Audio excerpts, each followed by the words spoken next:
here are your headlines this Monday, and the killer of 9-year-old Olivia Pratt-Corbell will be sentenced today. The youngster was shot in her home by drug dealer Thomas Cashman. He now faces a life sentence. Questions asked after a long weekend of delays at Dover. The port authorities and ferry operators say the traffic tailback has now cleared.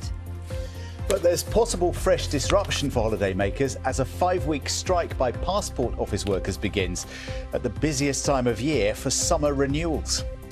In sport this morning, all aboard the managerial merry-go-round as Chelsea sacked Graham Potter and Leicester part company with Brendan Rodgers on what was a chaotic day in the Premier League. See the Rovers return, Rob. Want to pop in for a pint? A special trip for Rob and Lindsay Borrow to the Coronation Street cobbles as the rugby league legend helps the soap with its storyline on motor neuron disease. So let's have a look at what the newspapers are saying this morning. We begin with the Metro.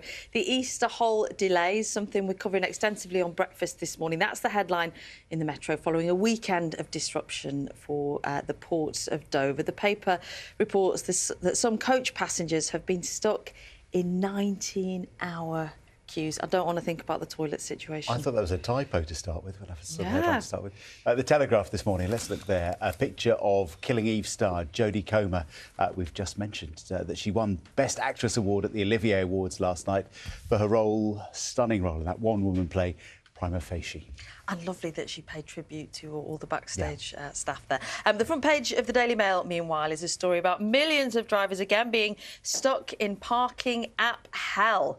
The paper reports that councils are increasingly ditching coin-operated pay and display machines in favour of cashless options.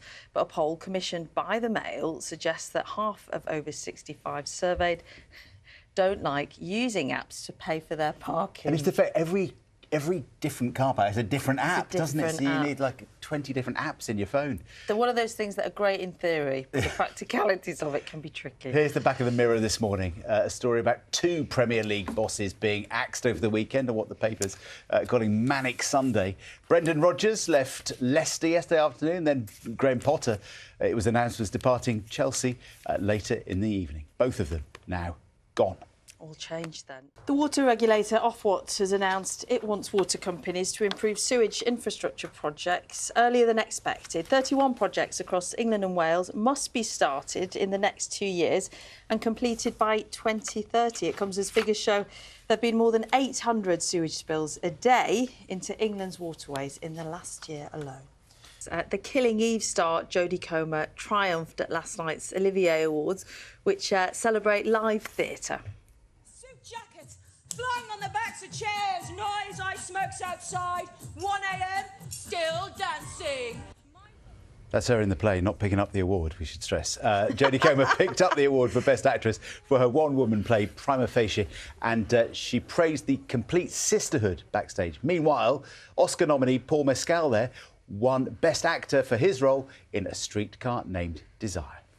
Amazing, Jodie Comer. Absolutely that would have been fantastic. quite the acceptance speech. Stand up on the tape. Londoners have been left out of pocket by solar panel company Green Energy Together. The company was, until recently, on the Mayor's approved list of solar installation companies. Some customers have said they've paid deposits for solar panels that have never been installed. The company has now been stripped of its accreditation. Some children have waited over 3 years for surgery at the Royal Free London Hospital. New research gathered by the Liberal Democrats from over 70 hospital trusts in England also shows nearly 15,000 children's operations were cancelled last year across the country, due in part to a lack of staff and available beds.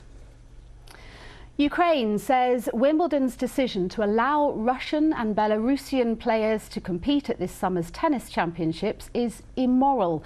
They were banned last year, but the All England club will now accept sportsmen and women from both countries as long as they are prepared to compete under a neutral flag.